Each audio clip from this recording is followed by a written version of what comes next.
મિત્રો, હિન્દુ ધર્મમાં નાગની વિશેષ રૂપથી પૂજા કરવામાં આવે છે અને તેઓને દેવતાનું રૂપ માનવામાં આવે છે.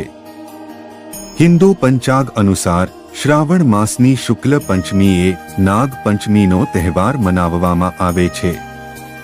આ ધરતી પર નાગોની ઉત્પત્તિ કેવી રીતે થઈ તેનું વર્ણન આપણા ગ્રંથોમાં વાંચવા મળે છે, જેમાં વાસુકી શેષનાગ, તક્ષક અને કાલિયા જેવા નાગ છે. નાગોનો જન્મ ઋષિ કશ્યપની બે પત્નીઓ કદ્રુ અને વિનીતાથી થયો હતો. નાગ પંચમીના પ્રારંભ સાથે જોડાયેલી કથાનો અનેક પુરાણોમાં ઉલ્લેખ મળે છે.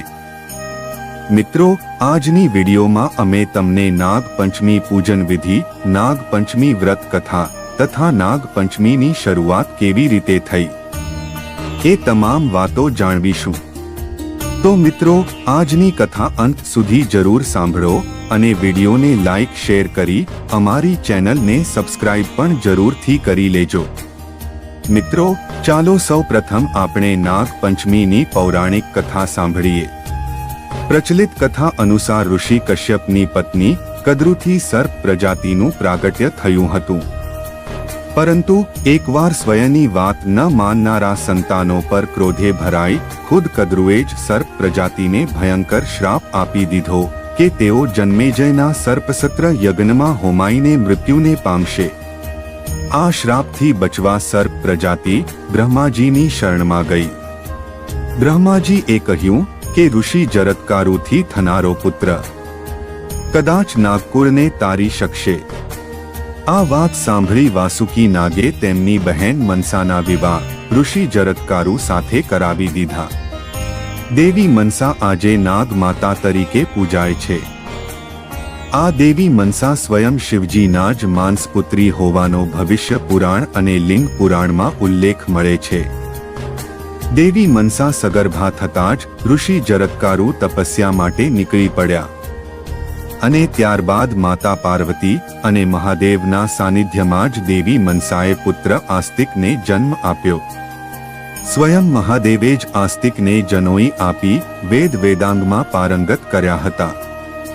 બીજી તરફ એક શ્રાપવશ તક્ષક નાગના દંશથી રાજા પરીક્ષિતનું મૃત્યુ થયું અને ક્રોધે ભરાયેલા તેમના પુત્ર જન્મેજયે સર્પસત્ર યજ્ઞનું આયોજન કર્યું. આ સર્પસત્રનો પ્રતાપ જ કંઈક એવો હતો કે તમામ નાગ સ્વયં જ આવીને યજ્ઞકુંડમાં હોમાઈ જવા લાગ્યા. મિત્રો, એવું કહેવાય છે કે આ ધરતી પર પહેલા કુલ 9 કુળ નાગ હતા, પરંતુ 8 કુળ નાગ તો જન્મેજયના યજ્ઞમાં જ હોમાઈ ગયા હતા. આ મુસીબતથી ઉગરવા દેવતાઓએ દેવી મનસાનું શરણું લીધું અને માતા મનસાની જ આજ્ઞાથી ઋષિ આસ્તિક જન્મેજયના યજ્ઞમાં પહોંચ્યા. સ્વયંના બુદ્ધિ અને વાણી ચાતુર્યથી આસ્તિકે જન્મેજયને વચન પાલન માટે પ્રતિબદ્ધ કર્યા અને પછી સર્પ યજ્ઞને રોકી દેવાની વિનંતી કરી. આખરે વચને બંધાયેલા જન્મેજય યજ્ઞ રોકાવી દીધો અને તે સાથે જ ધરતી પરનો એક કુળ નાગ સુરક્ષિત રહી ગયો. એ શ્રાવણ માસની પંચમીનો દિવસ હતો કે જેને આજે આપણે નાગ પંચમી તરીકે ઉજવીએ છીએ. મિત્રો, ચાલો હવે તમને નાગ પંચમીનું વ્રત કેવી રીતે કરવું તેના વિશે માહિતી આપીએ. મિત્રો, શ્રાવણ વદ પાંચમના દિવસે આ વ્રત કરવામાં આવે છે. આ વ્રત કરનારે સવારે વહેલા ઉઠી નાહી ધોઈ પાણિયારા પર નાગનું ચિત્ર દોરી ઘીનો દીવો કરી પૂજા કરવી. ત્યારબાદ બાજરીના લોટની ઠંડા ઘીમાં ચોળેલી કુલેરનું નૈવેદ્ય ધરાવવું અને એકટાણું કરવું. એમાં આગલા દિવસે પલાળેલા મઠ, મગ, બાજરી સાથે કાકડી અને અથાણું ખાઈ શકાય. આ વ્રત કરવાથી ઘરમાં અવારનવાર થતા ઝઘડા નાશ થાય છે અને સંપ વધે છે. નાગદેવતાની કૃપાથી ધન ધાન્યનો ભંડાર અખૂટ રહે છે. મિત્રો, ચાલો હવે નાગ પંચમીની એક દુખિયારી વહુની કથા સાંભળીએ. એક ગામમાં એક ડોશીમાં તેના 6 દીકરા અને વહુઓ સાથે રહેતા હતા.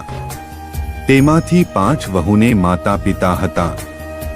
પિયર હતું, પરંતુ નાની વહુ રાધાને પિયરમાં કોઈ નહોતું. આથી બધા તેને નપીરી કહી મેણા મારતા હતા. તેની પાસે સાસુ અને જેઠાણીઓ ખૂબ કામ કરાવતી હતી. તેને પૂરતું ખાવા પણ આપતા ન હતા. ભાદ્રવો મહિનો આવ્યો અને ઘરમાં ખીર બની હતી. ઘરમાં બધાએ પેટ ભરીને ખીર ખાધી, પરંતુ કોઈને નાની વહુ સાંભળી નહીં. આ દિવસોમાં તે ગર્ભવતી હતી. આથી તેને ખીર ખાવાનું બહુ મન થયું હતું. સાસુએ તેને તપેલીમાં જે હોય તે ખાઈ વાસણ માંજવાનું કહ્યું. રાધાએ રસોડામાં આવીને જોયું તો ખાવાનું કાંઈ ના મળે. ખીરની તપેલીમાં બાઝેલા પોપડા સિવાય બીજું કંઈ ન હતું. આથી તે નિરાશ થઈ ગઈ. પણ તપેલીમાંથી પોપડા ઉખાડી એક કપડામાં ભેગા કરી મૂકી રાખ્યા. તેને એમ કે વાસણ માંજી લીધા પછી નિરાંતે ખાઈશ. હવે બન્યું એવું કે ઝાડ નીચે કપડામાં ભેગા કરી તેણે પોપડા રાખ્યા હતા તે એક નાગણ આવી ખાઈ ગઈ. તે પણ ગર્ભવતી હતી. થોડીવારમાં વહુ વાસણ માંજી ઝાડ પાસે ગઈ તો કપડામાંથી પોપડા ગાયબ હતા. નાગણ આ બધું ઝાડ પાછળ સંતાઈને જોઈ રહી હતી. તેના મનમાં એમ કે હમણાં મને ગાળો આપશે. પરંતુ તેને આશ્ચર્ય થયું.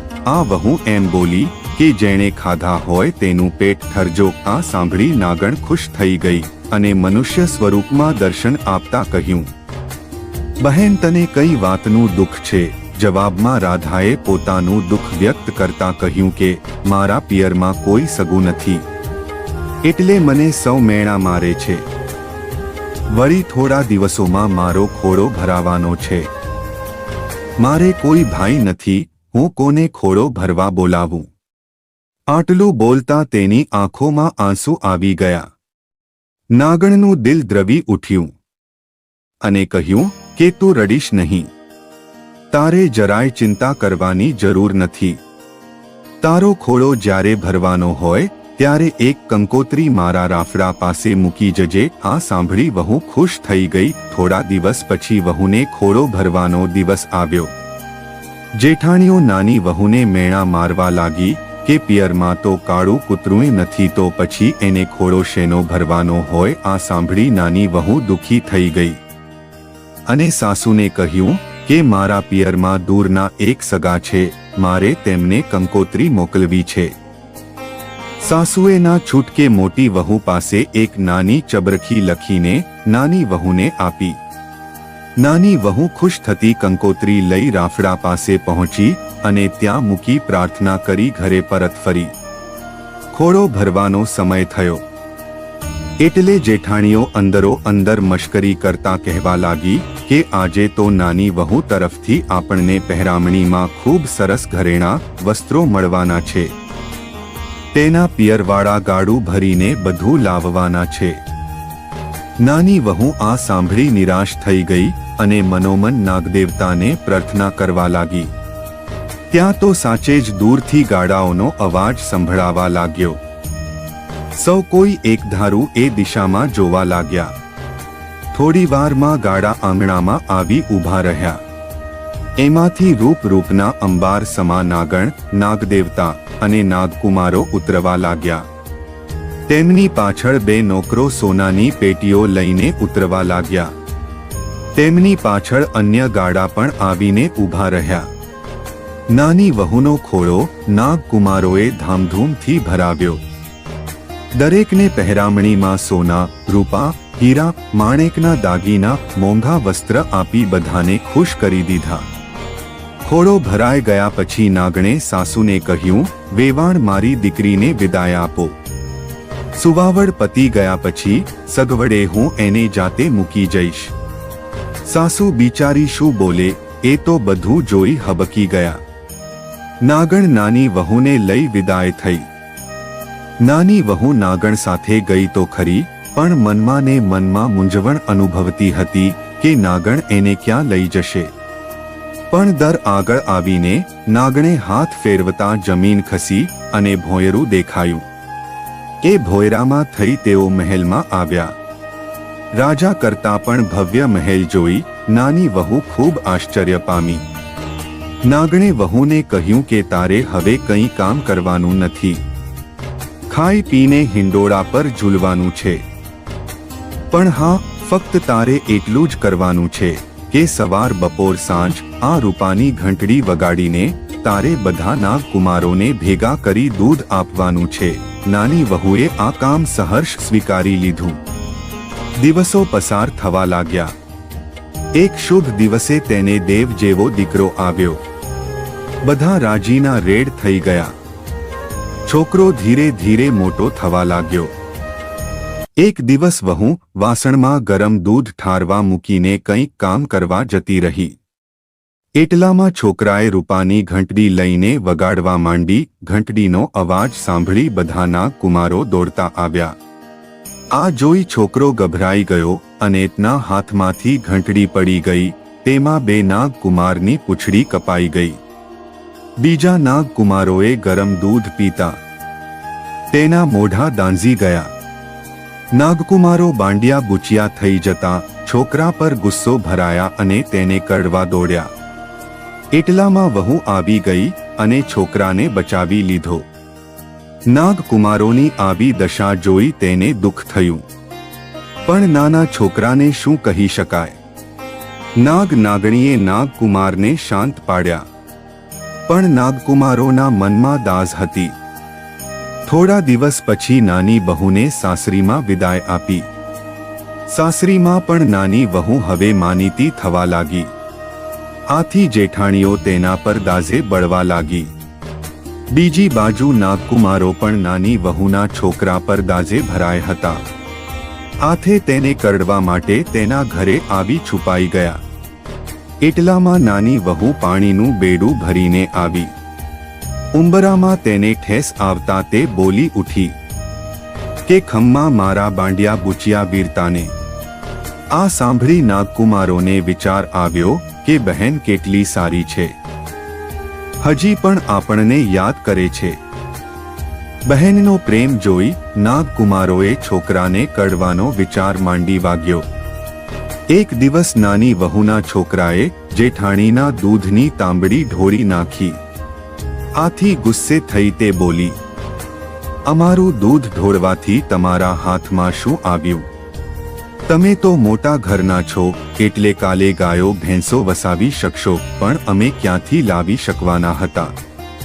આ સાંભળી નાની વહુને ખૂબ દુઃખ થયું ને એ દિવસે તે છોકરાને લઈને નાગમાતા પાસે આવી પહોંચી અને પોતાના દુઃખની વાત કરી. નાગમાતાએ આશ્વાસન આપી. બીજા દિવસે નાગકુમારોને ગાયો લઈને તેની સાથે મોકલ્યા. તેમાંથી કેટલીક ગાયો જેઠાણીને પણ આપી. આથી તેઓ ખૂબ ખુશ થઈ. આખા ઘરમાં આનંદ છવાઈ ગયો. હે નાગ દેવતા, જેવી રીતે નાની વહુને ફળ્યા તેવા સૌને ફળજો. તો મિત્રો, આશા છે કે આજની કથા તમને જરૂર પસંદ આવી હશે. તો મિત્રો, આજની વિડીયો સારી લાગી હોય તો વિડીયોને લાઈક કરી વધુમાં વધુ શેર કરજો તથા અમારી ચેનલને સબસ્ક્રાઇબ પણ જરૂરથી કરી લેજો. જય શ્રી કૃષ્ણ. હર હર મહાદેવ.